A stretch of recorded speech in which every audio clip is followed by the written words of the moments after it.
মর্যাদা কত, জিলহজ মাসের প্রথম 10 দিনের গুরুত্বটা কি ভালো করে বুঝুন। এবার গুরুত্ব বুঝে যাচ্ছি।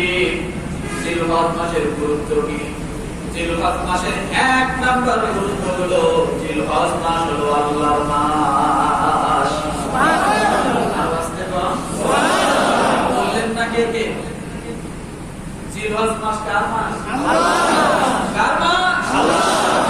জিলহজ মাস হলো আল্লাহর মাস। ইন্না ইদ্দাতাশ শুহুরি ইনদাল্লাহি 12 শাহরান ফি কিতাবিল্লাহি ইয়াওমা খালাকাস সামাওয়াতি ওয়াল আরদা মিনহা আরবা'তুন হুরুম। দুনিয়া সৃষ্টির আগে আল্লাহ সৃষ্টি করেছেন 12 মাস। সুবহানাল্লাহ বলেন। সবার আগে কি সৃষ্টি? না না, দুনিয়া সৃষ্টির আগে সবার আগে সৃষ্টি হলো কলম। কি বলেন তো? কি কলম? এখানে দুইটা মতভেদ আছে। কেউ বলেছেন সবার আগে সৃষ্টি আল্লাহ নবী সাল্লাল্লাহু আলাইহি সাল্লাম, আবার বলেছেন কলম। আমরা কলমে ধরি, রাসূল তো সৃষ্টি আসেনি, কথা ঠিক না? কিন্তু আল্লাহ তাআলা মানুষের জন্য মানুষকে সৃষ্টি করার আগে তাদের জন্য 12টি মাস নির্ধারণ করলেন। কয় মাস? 12 মাস। কথা বলে ইন্না ইদ্দাতাশ শুহুরি ইনদাল্লাহি 12 শাহরান, 12টি মাস। এরপরে বলা হয়েছে এই 12 মাসের মধ্যে 4টি মাস হলো অতি সম্মানিত। কয়টি মাস? 4টি মাস। আর এই 4 মাস হলো সরাসরি আল্লাহর মাস। সুবহানাল্লাহ। বলছে এগুলো আমার মাস। এই 4 মাসের মধ্যে একটি মাস হলো জিলহজ। কোন মাস? জিলহজ। কথা বলে জিলহজ মাস। তাহলে আমরা সর্বপ্রথম এই মাসের গুরুত্ব বুঝতে যাই। 1 নাম্বার কি বুঝলাম? জিলহজ মাস আল্লাহর মাস। সূরা তাওবা আয়াত নাম্বার 36। কত? 36। দ্বিতীয় নম্বরে মাসের দিক থেকে রমাদান মাস শ্রেষ্ঠ মাস। তৃতীয় নম্বরে দিনের দিক থেকে শ্রেষ্ঠ দিন হলো জিলহজ মাসের প্রথম 10 দিন। ভালো করে বুঝুন, কেউ কাজ লাগাবেন না। মাসের দিক থেকে শ্রেষ্ঠ মাস আমাদের আমলের জন্য, আমাদের জন্য রমজান মাস।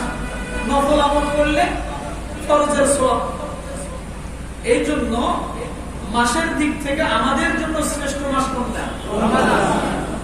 আর দিনের দিক থেকে আমাদের জন্য শ্রেষ্ঠ দিন কোনটা? জিলহজ মাসে প্রথম 10 দিন। মনে থাকবে? ক্লিয়ার হয়েছেন তো? আল্লাহর কাছে আল্লাহর মাস হলো জিলহজ, আর আমাদের জন্য আমলের দিক থেকে শ্রেষ্ঠ মাস হলো রমাদান মাস। মাসের কথা বলছি।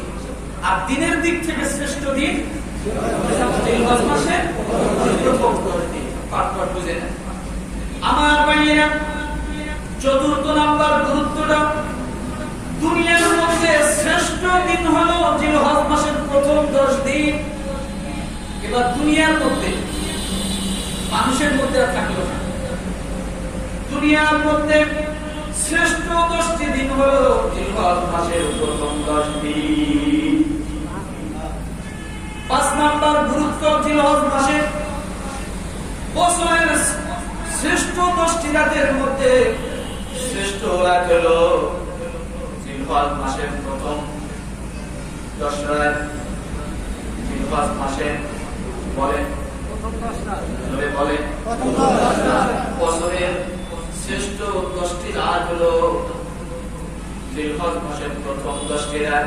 আর আমাদের আমলের জন্য পৃথিবীর মধ্যে শ্রেষ্ঠ 10টি রাত হলো রমজান মাসের শেষ 10 রাত।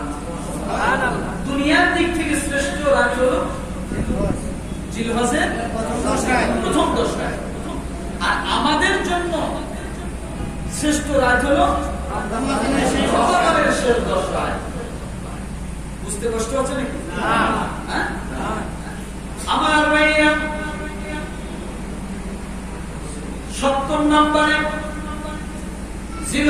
প্রথম 10 দিন 10 রাত দিন আল্লাহ কসম করেছেন, এই জন্য এর গুরুত্ব বেশি। জিলহজ মাসের প্রথম 10 দিন 10 রাতের গুরুত্ব নিয়ে আল্লাহ কসম করেছেন, এই জন্য এর গুরুত্বটা অনেক বেশি। 8 নম্বরে জিলহজের প্রথম 10 রাত শবে কদরের মতো, কিন্তু শবে কদর নয়। বুঝুন, রমাদানের শেষ 10 রাত এর ভিতরে শবে কদর আছে আছে না? আছে। আর জিলহজের প্রথম 10 রাত শবে কদরের মতো, কিন্তু শবে কদর না, শবে কদরের মতো। তাহলে এটার গুরুত্ব আছে না? আছে। আমার ভাইরা, এই জিলহজ মাসে প্রথম 10 দিনের মধ্যে জিকিরের কথা আছে না নাই? আছে। প্রথম 10 দিনের মধ্যে জিকিরের কথা আছে। সূরাতুল হজ আয়াত নাম্বার 28 আল্লাহ বলেন, তোমরা এই দিনগুলোর মধ্যে বেশি বেশি করে জিকির করো। 10 নাম্বার গুরুত্ব হলো, এই 10 দিনের ভিতরে আরাফার দিন, হজের দিন আছে আছে না নাই? আছে। 10 নাম্বার জিলহজের গুরুত্ব হলো, আরাফার দিন, হজের দিন আছে। 11 নাম্বারে জিলহজের প্রথম 10 দিনের গুরুত্ব হলো, এই 10 দিনের ভিতরে পাপ মোচনের দিন রয়েছে, আছে না না? আছে। গুনাহ মাফের দিন, হজের দিন। আরাফার দিন কিসের দিন? কথা বলে না? গুনাহ মাফের দিন। আরাফার দিন গুনাহ মাফের দিন, এটাই 10 দিনের ভিতরে আছে। আমার ভাইরা, 12 নম্বর নবী সাল্লাল্লাহু আলাইহি ওয়াসাল্লাম বলেন, আল্লাহর কাছে দিনের দিক থেকে শ্রেষ্ঠ দিন হচ্ছে কুরবানির দিন। আল্লাহর কাছে কিন্তু বলছি, আল্লাহর কাছে দিনের দিক থেকে শ্রেষ্ঠ দিন হচ্ছে কুরবানির দিন। কারণ কুরবানির আমল ওই দিন আল্লাহর কাছে সবচাইতে বেশি প্রিয়। আমার ভাইরা, 13 নম্বর, এই 10 দিনের ভিতর বড় বড় আমল পাওয়া যায়। কি পাওয়া যায়? ফরজ নামাজ এই 10 দিনে আছে না নাই? আছে। নামাজ এই 10 দিনে আছে না? আছে। কেউ যদি মনে করে আমি যাকাত দিব, এই 10 দিনের ভিতরে যাকাত দিতে পারবে। জিকির আছে না নাই? আছে। কুরবানি আছে না নাই? আছে। রোজা আছে না নাই? আছে। সব বড় বড় আমলগুলো এই 10 দিনের ভিতরে পাওয়া যায়। 14 নম্বরে গুরুত্ব হলো, এই 10 দিনের ফরজ ইবাদত অন্যান্য মাসের ফরজ ইবাদতের তুলনায় অধিক মর্যাদাবান। এই 10 দিনের ফরজ ইবাদত অন্যান্য মাসের ফরজ ইবাদতের চেয়ে বেশি মর্যাদাবান, এবং এই 10 দিনের নফল আমল অন্যান্য মাসের নফল আমলের চেয়েও বেশি শ্রেষ্ঠ। ইবনে রজব ফাতুল বারী 9 নম্বর 15 নম্বর পৃষ্ঠায় কথা বলেছেন যে অন্যান্য দিনের তুলনায় ফরজ আমল বেশি মর্যাদাবান এই 10 দিনের, নফল আমল অন্যান্য দিনের তুলনায় বেশি মর্যাদাবান এই 10 দিনের ভিতরে। এত কিছু এই 10 দিনের ভিতরে জিলহজ মাসের প্রথম দশকে আমরা আমল করবো কিনা? ইনশাআল্লাহ।